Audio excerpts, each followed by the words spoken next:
Hello' everyone মই আপোনালোক সকলোকে পুনৰবাৰ মেজেষ্টিক একাডেমীৰ অন্য এটি ক্লাছলৈ স্বাগতম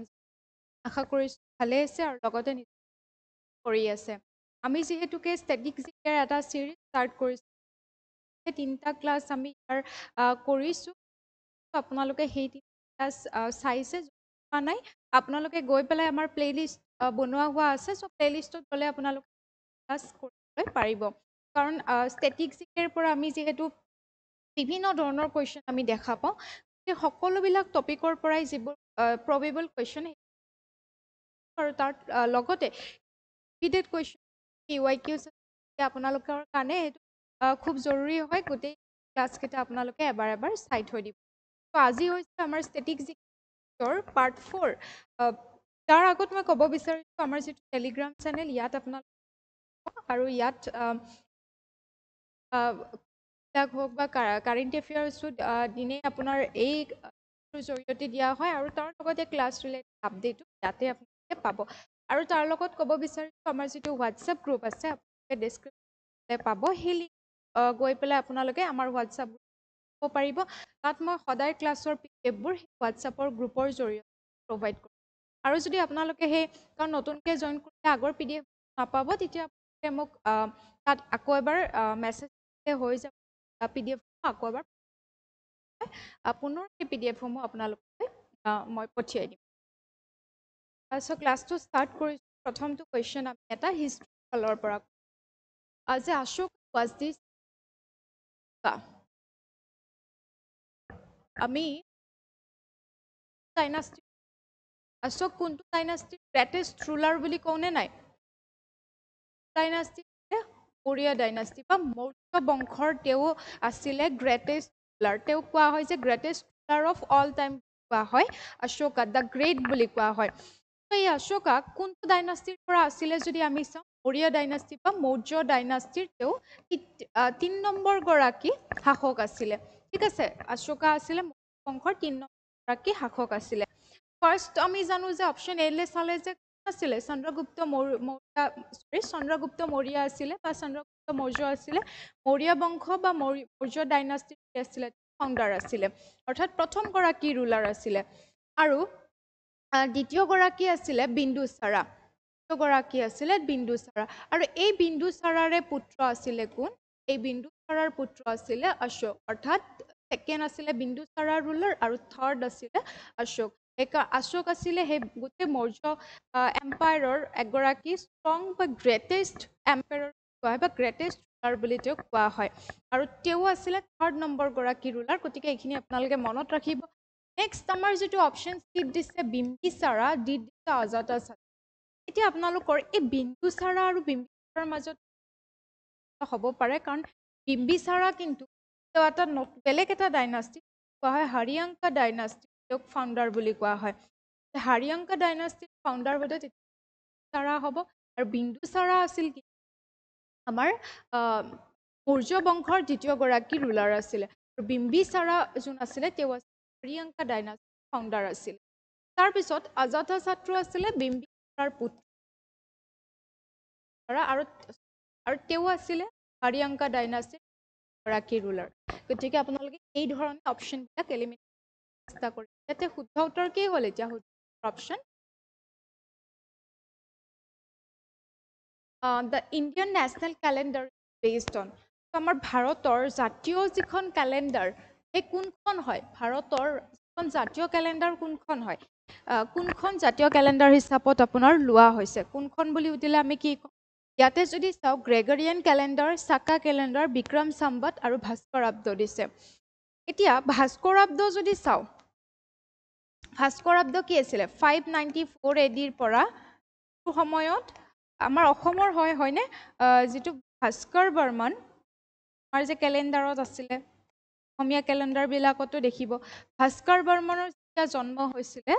594 ADৰ পৰা তেতিয়াৰ পৰা এটা নতুন এৰাৰ সৃষ্টি হৈছিলে ভাস্কৰাব্দ বুলি কোৱা হয় এতিয়া বিক্ৰম সম্বত আছিলে আপোনাৰ এইখনৰ কথা যদি সুধে বিক্ৰম সম্বতখন আচলতে নেপালৰ কেলেণ্ডাৰ হয় নেপালৰ নেশ্যনেল কেলেণ্ডাৰ হয় অফিচিয়েল কেলেণ্ডাৰ হয় সুধি দিব পাৰে এনেকুৱা চাকা এৰা যিটো 78 AD তেতিয়া কুখানসকলৰ শ্ৰেষ্ঠ ৰজা কনিষ্ক হৈছিলে ৰজা সেইটো এডিৰ পৰা 78 এডিৰ পৰা এটা নতুন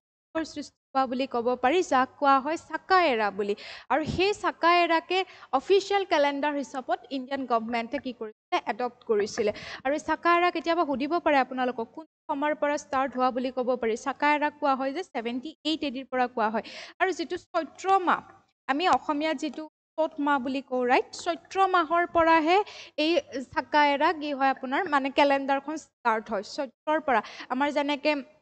অসমীয়া মাহ যদি আমি চাওঁ ভাস্কৰ আব্দ অসমীয়া কেলেণ্ডাৰখন যদি বহাগ মাহৰ পৰা ষ্টাৰ্ট হয় যদি আপোনালোকে চাই চাকা এৰা মতে চৈত্ৰ মাহৰ পৰাহে কি হয় আপোনাৰ চাকা কেলেণ্ডাৰখন ষ্টাৰ্ট হয় মানে মাহৰ ষ্টাৰ্ট হয় বছৰটোৰ একেইটা 12টা মাহ থাকে ফাল্গুন লাষ্টৰটো ফাল্গুন থাকিব গ্ৰেগৰিয়ান কেলেণ্ডাৰখন কি হয় এখন হৈছে গোটেই ৱৰ্ল্ড ৱাইড এখন ইউজ হোৱা এখন কেলেণ্ডাৰ যাতে এইখন কেলেণ্ডাৰ কিয় ইউজ কৰা হৈছে সকলোতে যাতে কমিউনিকেশ্যন গোটেইখিনি ঠিক ঠিক হিচাপত থাকে সেইকাৰণে গ্ৰেগৰিয়ান কেলেণ্ডাৰখনে অফিচিয়েলি সকলোতে তোমাৰ কি কৰা হয় ব্যৱহাৰ কৰা হয় যিটো জানুৱাৰী ফেব্ৰুৱাৰী মাৰ্চ সেইটো গতিকে ইয়াতে কিন্তু শুদ্ধ উত্তৰ কি হ'ব আমাৰ ভাৰতীয় জাতীয় পঞ্জিকা কি হয় চাকা এৰা হ'ব ইয়াৰ next the saddle peak is the highest point of saddle peak to hoise highest point of Andaman and Nicobar Island aru hetu Andaman Island or north side oti obostito yate apnalokok kintu option Nicobar Island nidi pelai yat tene pare so Andaman Island to amar ki hoise tare khud মানে উখ ঠাই হৈছে যেটো Andaman আইল্যান্ডৰ north সাইডত আছে আন্দামান ইয়াৰ option A হৈ যাব western ঘাটত আমি কি পাইছিলো নীলগিৰি হিলস পাইছিলো এনেকুৱাকে আমি পঢ়িছিলো আগৰ ক্লাছত আনাইমুদাই হিল সৰি পিক পঢ়িছিলো না নাই ওয়েস্টাৰ্ন এইবোৰ আমি আগৰ ক্লাছত next the river which flows through a rift valley so rift valley মাজেৰে কোন আমাৰ ৰিভাৰ পাৰ হৈ গৈছে ৰিফ্ট ভেলীৰ মাজেৰে পাৰ হৈ যোৱা নদী আমি যদি চাওঁ কি হ'ব ইয়াৰ গোদাবৰী নৰ্মদা কৃষ্ণ মহানদী আমি যদি চাওঁ মন কৰোঁ তাত তাপ্তি নৰ্মদা এইকেইখন ৰিভাৰ কিন্তু তোমাৰ ৰিফ্ট ভেলীৰ মাজেৰে পাৰ হৈ যায় শুদ্ধ উত্তৰ নৰ্মদা হ'ব নৰ্মদা তাপ্তি এইকেইখন আপোনাৰ ৰিফ্ট ভেলীৰ মাজেৰে পাৰ হৈ যায়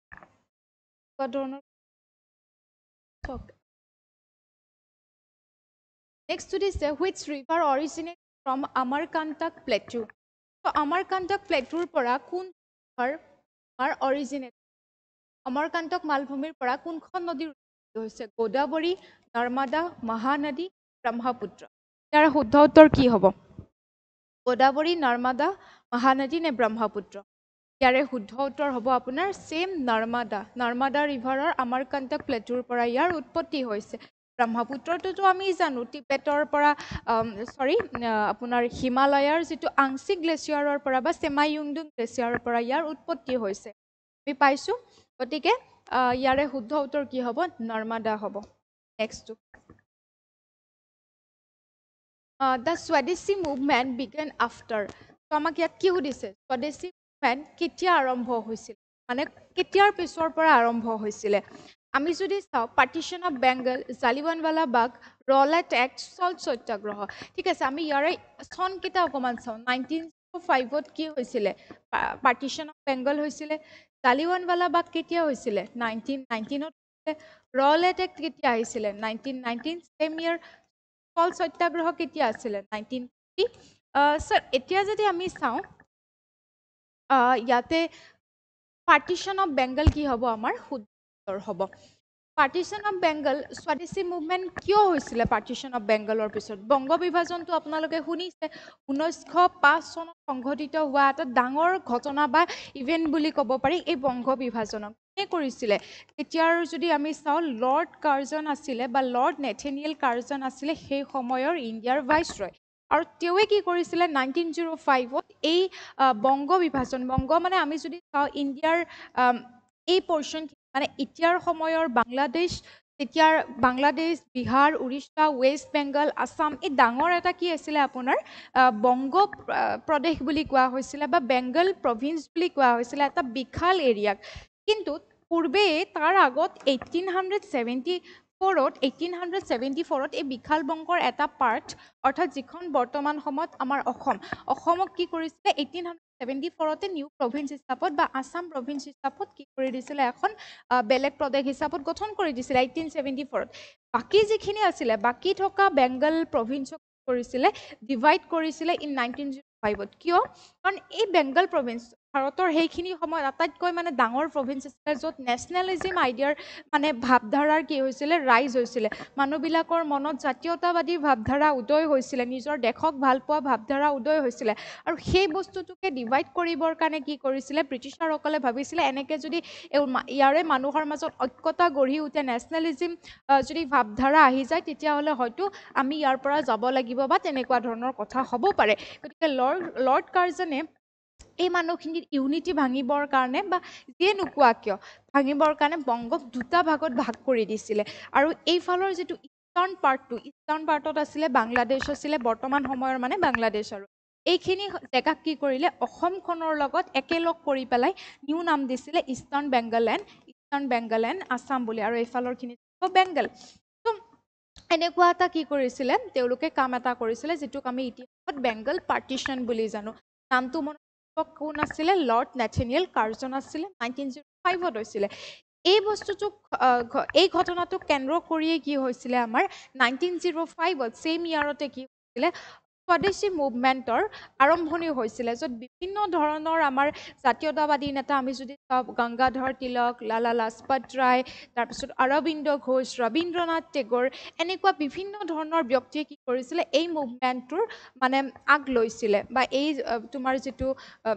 মুভমেণ্ট হৈছিলে বা আন্দোলন হৈছিলে ইয়াৰ আগ ধৰিছিলে আৰু এই মুভমেণ্টটোৰ যদি চাই সেইখিনি সময়ত কিয় স্বদেশী মুভমেণ্ট মানে চব যিমান তোমাৰ বহিৰাগত বা যিমান ব্ৰিটিছাৰসকলৰ যি আছিলে সেইবোৰ বয়কট কৰা আৰু নিজৰ বস্তু কৰা আঁকোৱালি লোৱাটোৱে আছিলে মেইন উদ্দেশ্য মানে চব বয়কট কৰি দিয়া ব্ৰিটিছৰ যিমান বস্তু আছিলে বয়কট কৰা নিজৰ জাতীয় শিক্ষা আনা জাতীয় তোমাৰ লিটাৰেচাৰৰ এইখিনি সময়ত খুব মানে তোমাৰ যিটো ডেভেলপড হৈছিলে এইখিনি সময়ত গতিকে চাৰিওফালৰ পৰা মানে আৰু বৃহৎ আন্দোলনে কি কৰিছিলে গা কৰি উঠিছিলে আৰু সেই আন্দোলনৰ ফলস্বৰূপে কিন্তু 1911ত পুনৰ বংগ যি আছিলে সেইটোক একত্ৰীকৰণ কৰা হৈছিলে গতিকে আপোনালোকে এইখিনি ঘটনাখিনি খুব ধুনীয়াকৈ মনত অপশ্যন এ কি হ'ব ইয়াতে শুদ্ধ উত্তৰ হ'ব নেক্সট আছিলে আৰু সেই সময়খিনিতে যদি ছাৰ ৰবীন্দ্ৰনাথ টেগোৰে যিটো সময়ত আমাৰ সোণাৰ বাংলা যিটো প্ৰেজেণ্ট ডে বাংলাদেশৰ এন্থেমক সেইটোও লিখিছিলে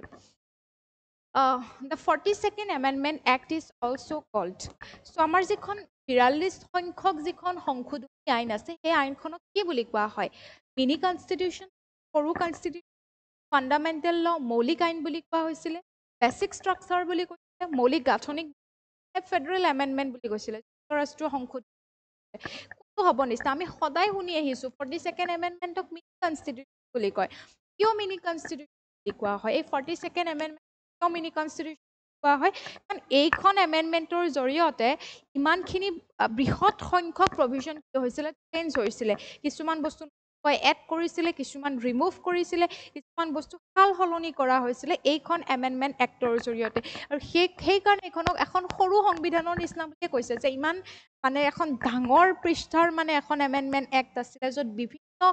প্ৰভিজন মানে সাল সলনি কৰা হৈছিলে আমি যদি চাওঁ উদাহৰণস্বৰূপে যদি নতুন প্ৰভিজন এড কৰিছিলে কেনেকুৱা provision for example fundamental duty আমাৰ যিসমূহ মৌলিক কৰ্তব্য কি কৰিছিলে মৌলিক কৰ্তব্য নতুনকৈ এড কৰিছিলে part 4 clause A and 51 article 8 কি কৰিছিলে তোমাৰ নতুনকৈ এই দুটা এড কৰি পেলাই মৌলিক কৰ্তব্য সংযোজন কৰিছিলে এইখন এমেণ্ডমেণ্টৰ আৰু এটা ইম্পৰ্টেণ্ট যদি চাওঁ আমাৰ প্ৰিয়াম্বলটো বা আমাৰ প্ৰস্তাৱনাটো প্ৰথমবাৰৰ বাবে কি কৰা হৈছিলে এতিয়ালৈকে এবাৰে আৰু প্ৰথমবাৰৰ বাবে কি কৰা হৈছিলে এমেণ্ড কৰা হৈছিলে তিনিটা নতুন শব্দ সংযোজন কৰা হৈছিলে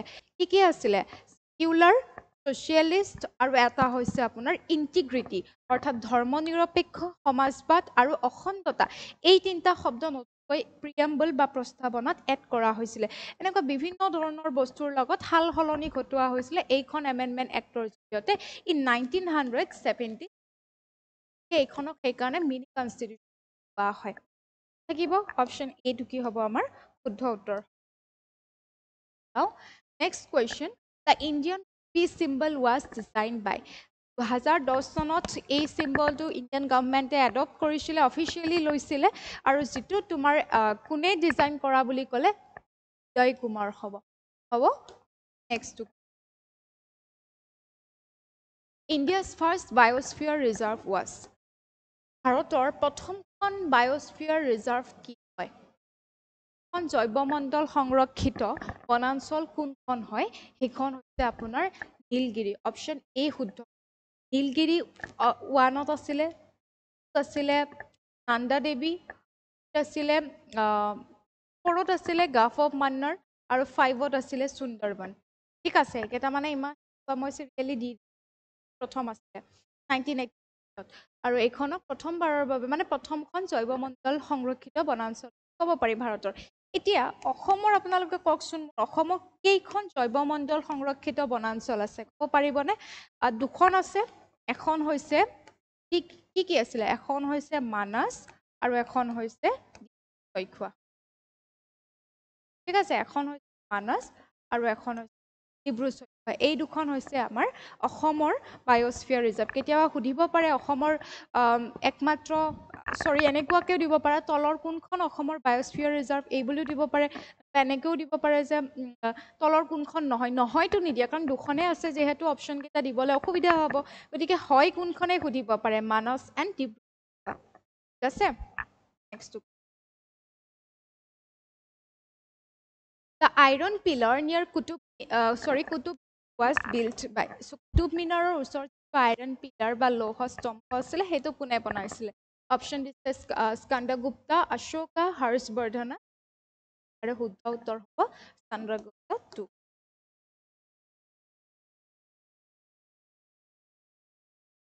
The motto of the Indian Army so মটো কি হয় ইণ্ডিয়ান আৰ্মিৰ ভাৰতীয় সেনাৰ মূল কি হয় সাৰ্ভিস হেল্প জয় জৱান জয় কিষাণ জনহিত সেৱাৰ্থে ভেলাৰ এণ্ড চেক্ৰিফাইচ কি হ'ব পাৰে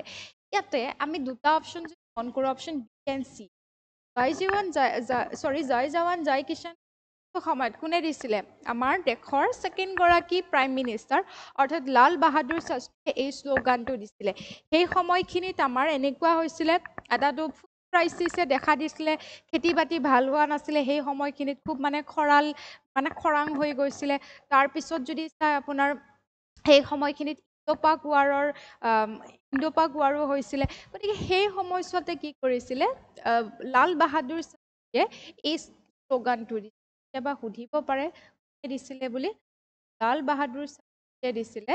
এই শ্লোগানটো জয় জৱান জয় কিষাণ আৰু জনহিত জনসেৱাৰ্থটো কাৰ হয় শ্লোগান এইটো মটো ক'ব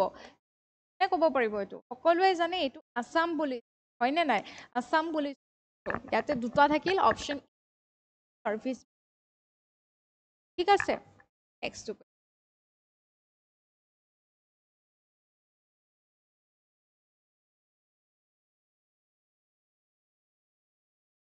the largest district by area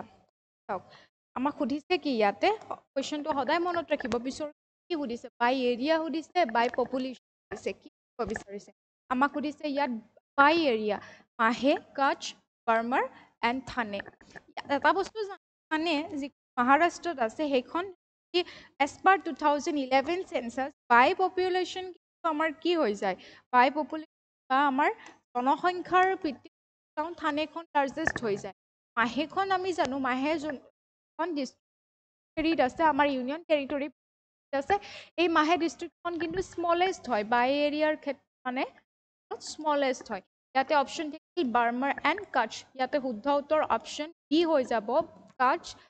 যিটো আছে তোমাৰ গুজৰাটত আৰু এইখন যদি চাই আপোনাৰ অলমষ্ট 45,000 স্কুৱেৰ কিলোমিটাৰ তোমাৰ এই মানে ডিষ্ট্ৰিক্টখনে আৱৰি আছে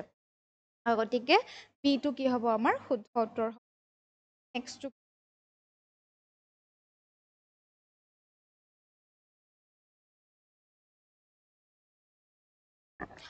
the only river originating from the Himalayas that flows into the Arabian Sea কি হয় আমাৰ কিছুমান কি আছে ৱেষ্টাৰ্ণ ফ্ল'য়িং ৰিভাৰ আছে কিছুমান ইষ্টাৰ্ণ ফ্ল'য়িং ৰিভাৰ আছে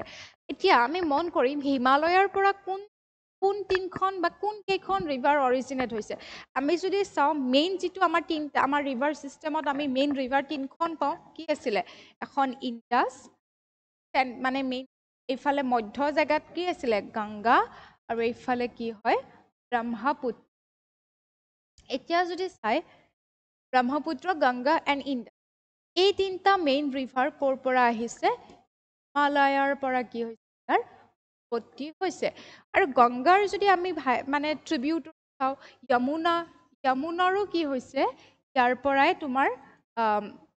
যদি চাই ইয়াৰ পৰাই যমুনাও হিমালয়ৰ পৰাই কি হৈছে অৰিজিনেট হৈছে বাট যমুনা হৈছে গংগাৰ ট্ৰিবিউটৰী হয় বা উপনৈ হয় মেইন যদি আমি চাওঁ গংগা ব্ৰহ্মপুত্ৰ ইণ্ডাছ হিমালয়ৰ পৰা কি হৈছে অৰিজিনেট হৈছে ইয়াতে আমি চাওঁ যদি গংগা আমাৰ কোনফালে হৈ পেলাই ক'ত এৰিছে আমি কি পাওঁ বে অফ বেংগলত গৈছে নাই আমি পঢ়িছোঁ এইখিনি বে অফ বেংগলত পঢ়া বুলি আমি ডিটেইলছত এই গোটেইখিনি বস্তু চাইছোঁ ব্ৰহ্মপুত্ৰ কেনেকৈ গংগা কেনেকৈ ক'ত মেঘনা নাম লৈছে ক'ত পদ্মা নাম লৈছে কেনেকৈ জইন হৈছে এই গোটেইখিনি ডিটেইলছত আমি পঢ়িছোঁ যদি আমি চাওঁ ব্ৰহ্মপুত্ৰ সেই কি হয় ফ্ল' হৈ পেলাই বে অফ বেংগলতে কি হৈছে মানে বে অফ বেংগলতে এৰিছে বা বে অফ বেংগলতে গুচি গৈছে মানে বংগোপসাগৰত এইফালে আমি ইণ্ডাছখনে পাওঁ একমাত্ৰ যিখন হিমালয়ৰ পৰা অৰিজিনেট হৈছে এই ইণ্ডাছখন আমাৰ এনেকৈ লেহেৰে জম্মু কাশ্মীৰে কোনফালে গৈছে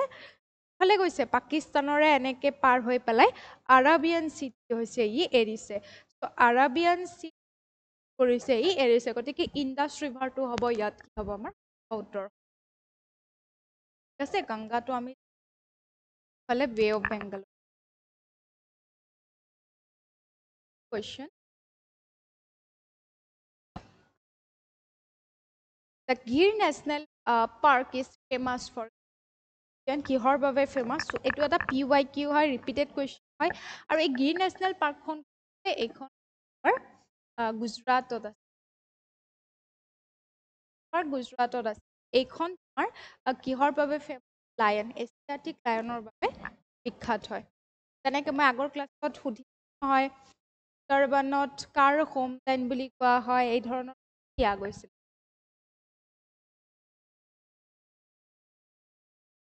এবাৰ সুধিছে ৰবীন্দ্ৰ নাট্য মন্দিৰ ইজ লোকেটেড ইন ৰবীন্দ্ৰ নাট্য মন্দিৰ এটা আৰ্ট কমপ্লেক্স হয় কালচাৰেল কমপ্লেক্স ক'ত আছে এইটো হ'ব মুম্বাইত আছে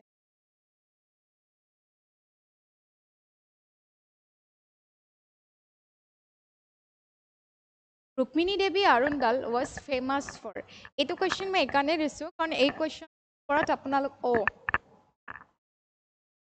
দেখাই পাই গ'ল এতিয়া এনচাৰটো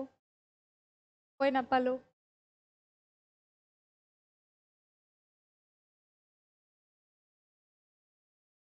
লাষ্টৰ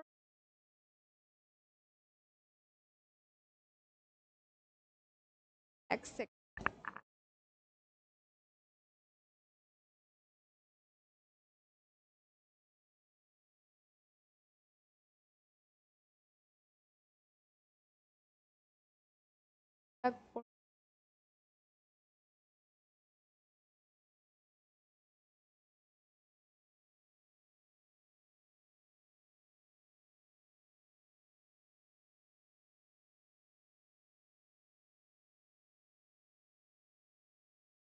আমাৰ কুৱেশ্যন এইটো হ'ব লাগিছিলে ৰাইট ৰাজীৱ গান্ধী খেল ৰত্ন এৱাৰ্ড হ'ব লাগিছিল নাই নেশ্যনেল পাৰ্কৰ পিছত গিৰ পাৰ্কটো আমি পঢ়িলোঁ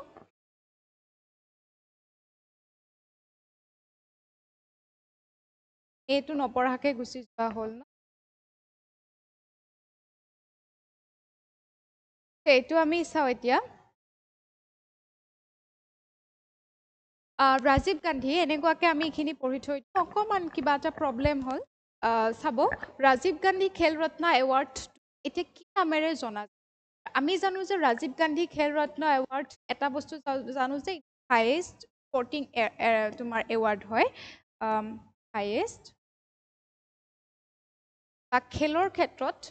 হায়েষ্ট মানে অনাৰ যিটো সন্মান হয় সেইটো হৈছে ৰাজীৱ গান্ধী খেল ৰত্ন যিটো 1992 পৰা আৰম্ভ হৈছিলে আৰু এই ৰাজীৱ গান্ধী খেল ৰত্ন এৱাৰ্ডক ৰিনেম কৰা হৈছিলে ইন 2021 কি কৰা হৈছিলে ইয়াক পুনৰ নামাকৰণ কৰা হৈছিলে আৰু সেইটো নাম আছিলে এগৰাকী মেজৰ মেইন মানে চেছ প্লেয়াৰ আছিলে যাৰ নাম আছিলে ধ্যান চান্দ ধ্যান চান্দৰ নামতে কি কৰা হৈছে এই এৱাৰ্ডটো নামাকৰণ কৰা হৈছিলে 2021 ধ্যান চান্দ মেজৰ ধ্যান চান্দ খেল ৰত্ন এৱাৰ্ড বুলি 2021 ৰিনেম কৰা হৈছিলে আৰু এইটো মই ক'লো যে খেলৰ জগতত বা খেলৰ ক্ষেত্ৰত আটাইতকৈ শীৰ্ষত থকা এটা এৱাৰ্ড হয় এতিয়া আপোনালোকে মোক এইটো ৰিলেটেড এটা কুৱেশ্যন এনচাৰ ক'ব লাগে যে এই মেজৰ ধ্যান চান্দৰ খেল ৰত্ন এৱাৰ্ড বা ৰাজীৱ গান্ধী খেল ৰত্ন এৱাৰ্ড যাক পূৰ্বতে কোৱা হৈছিলে প্ৰথমগৰাকী এৱাৰ্ডী কোন হয় বা প্ৰথমগৰাকী এই পুৰস্কাৰ প্ৰাপক কোন হয় আপোনালোকে সেই কমেণ্টত জনাব ঠিক আছে আপোনালোকে সেই এৱাৰ্ডটোৰ বিষয়ে জনাব মই ছেকেণ্ডৰটো ক'ব ওলাইছিলোঁ ছেকেণ্ডটো হৈছে অৰ্জুনা এৱাৰ্ড ঠিক আছে মেজৰ ধ্যান চান্দৰ খেল ৰত্ন এৱাৰ্ড যিটো মই কি ক'লোঁ 2021 কৰা হৈছিলে ইয়াক ৰিনেম কৰা হৈছিলে আৰু এগৰাকী হকী প্লেয়াৰ আছিলে মেইন মানে হকী প্লেয়াৰ যাৰ নামত কৰা হৈছে এই এৱাৰ্ডটো আমাৰ মানে ৰিনেম কৰা হৈছে 2021 আৰু মই এটা কুৱেশ্যন আপোনালোকক যে প্ৰথমগৰাকী কোন আছিলে এই এৱাৰ্ড আৰু ইয়াৰ পিছত ছেকেণ্ড এৱাৰ্ডটো হৈছে অৰ্জুনা নেক্সটটো কৈছোঁ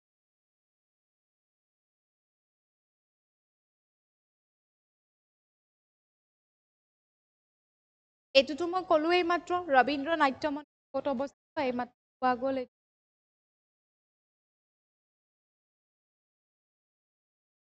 নেক্সটটো আছিলে ৰুক্মিণী আৰুণ্ডাল কাৰণ এইটোৰ বিষয়ে মই আপোনালোকক আগৰ ক্লাছত কৈছিলোঁ যে ৰুক্মিণী আৰুণ্ডালৰ বিষয়ে কি কৈছিলোঁ আগৰ ক্লাছত মই এটা ধুনীয়াকৈ ষ্টেটিক জিকেৰ ক্লাছতে মই কৈছিলোঁ হয় ইণ্ডিয়ান পলিটিৰ কোনোবা এটা ক্লাছত মই পঢ়াইছিলোঁ বিকজ তেওঁ আছিলে প্ৰথমগৰাকী নমিনেটেড MP ঠিক আছে প্ৰথমগৰাকী তেওঁ নমিনেটেড মেম্বাৰ্ছ ঘৰলৈকে নমিনেটেড মেম্বাৰ্ছ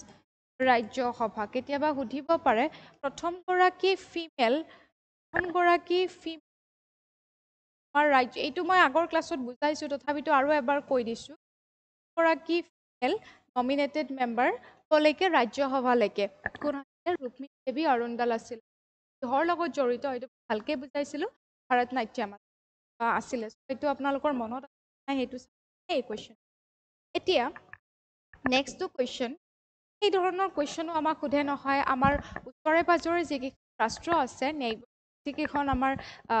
দেশ আছে সেই দেশকেইখনৰ ৰাষ্ট্ৰীয় ফুলটো ক'ব পাৰে ৰাষ্ট্ৰীয় মানে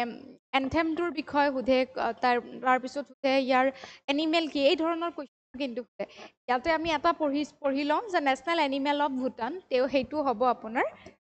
ছাগলীৰ নিচিনা অকণমান দেখিবৰ কাৰণে টাকিন ঠিক আছে শুদ্ধ উত্তৰ অপশ্যন তাৰপিছত নেক্সটটো question Kesari newspaper was started by Kesari বাতৰি কাকতখন কেতিয়া আৰম্ভ হ'ল কেশৰী নিউজ পেপাৰখন কেতিয়া আৰম্ভ হৈছিলে কোনে আৰম্ভ কৰিছিলে কোনে আৰম্ভ কৰিছিলে বাল গংগাধৰ গোপাল কৃষ্ণ গোখলে দেন লালা লাজপত ৰায় মহাত্মা গান্ধী হ'ব এতিয়া আপোনালোকৰ এই গংগাধৰ তিলক এণ্ড মহাত্মা গান্ধীৰ কনফিউজন এই কেশৰী শব্দটো দেখিলে কাৰণ কেশৰী শব্দটো আমি মহাত্মা গান্ধীৰ লগত ক'ৰবাত নহয় ক'ৰবাত তেনেকুৱাকৈ লিংক কৰোঁ তাৰমানে মহাত্মা গান্ধীৰ এটা টাইটেল আছিলে কেশৰী হিন্দ বুলি ঠিক আছে কেশৰী হিন্দ সাউথ আফ্ৰিকাৰ পৰা যেতিয়া আহিছিলে তাৰপিছত তোমাৰ টাইটেলটো দিয়া হৈছিলে কেশৰী হিন্দ ইয়াত আমাক সুধিছে পেপাৰৰ কথাহে চ' এই নিউজ পেপাৰখন অপশ্যন এ গংগাধৰ তিলকে আপোনাৰ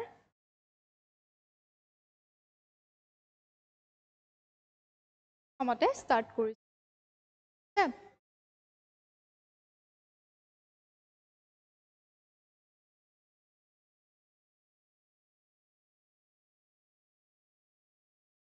চ' এইখিনি আছিলে আজিৰ কুৱেশ্যন আমি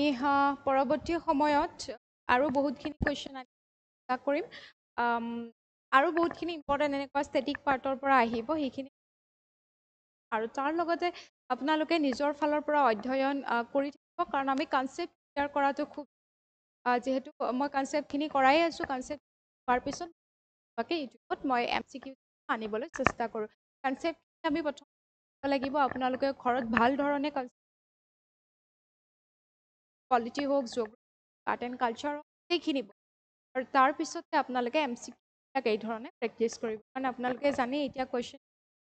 পাওঁ বা অকণমান ইনডেপথটো আহে, গতিকে সেইকাৰণে আপোনালোকে আৰু তাৰ MCQ খুব প্ৰেক্টিচ তেতিয়াহে হয়গে। কষ্ট কৰক অকণমান, এতিয়াৰ পৰাই কষ্ট কৰক, বেছি নতুনলৈকে ৰখি লাগে। চ' থেংক ইউ ক্লাছটো চোৱাৰ বাবে। তেতিয়া ভালে থাকিম। Bye bye.